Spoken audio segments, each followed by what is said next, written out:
I will be talking about the codes of ethics in media production, specifically journalistic codes related to objectivity and how they affect Indigenous media producers. The idea of journalistic objectivity is to ensure that journalism is free from the influence of prejudice and subjectivity. There is no doubt that objectivity is one of the most crucial ethical codes in journalism. This image is from a news article reporting on Indigenous people who have asked the UN to investigate a mining company's possible violations of international law. The Sydney Morning Herald shows a public domain image of Indigenous dancers that is not related to the family or the UN investigation. The image of Indigenous dancers purely reinforces negative stereotypes of Indigenous Australians. This image has been criticised by several Indigenous communities. Ethical codes requiring objectivity validate the accusation opposed to the Sydney Morning Herald because journalistic bias is rejected by readers.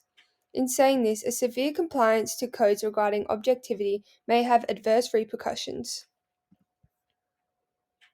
This image from a BBC documentary, Hidden Australia Black in the Outback, recorded scenes of partying and heavy drinking. This documentary sparked anger among the residents of the Wilcannia community because it did not highlight positive aspects and efforts in the town, such as the efforts and successes of some Indigenous people fighting against the alcohol problem.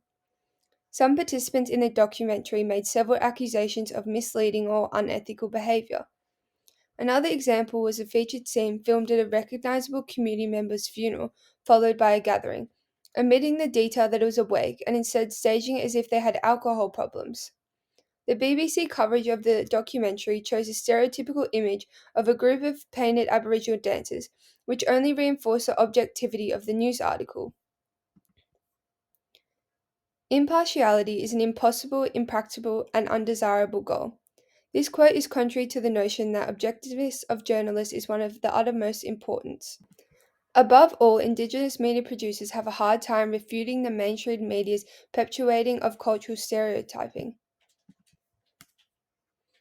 Here we have Stan Grant, an Indigenous journalist and author of the book Talking to My Country. This book aims to change stubborn assumptions about Indigenous Australians and see them through the eyes of their perspective. Grant shares his experience of being an Indigenous Australian.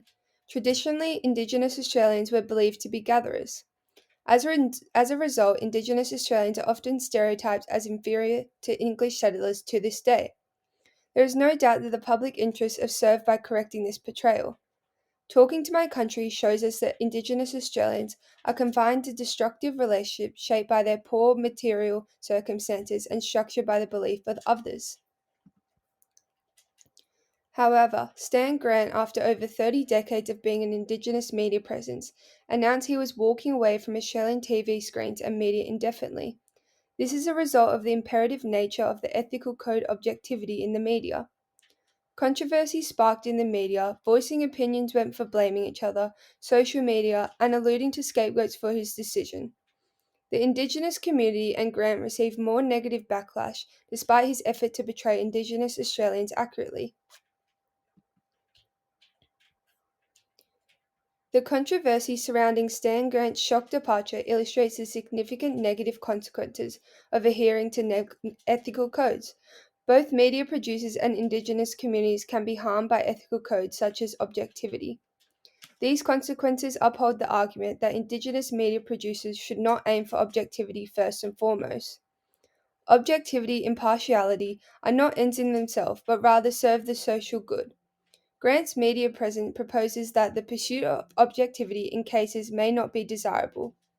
The result is that media objectifies Indigenous Australians in contemporary society. So the question can be asked, when should ethical codes be subordinated to practices of social or cultural ethics in terms of objectivity?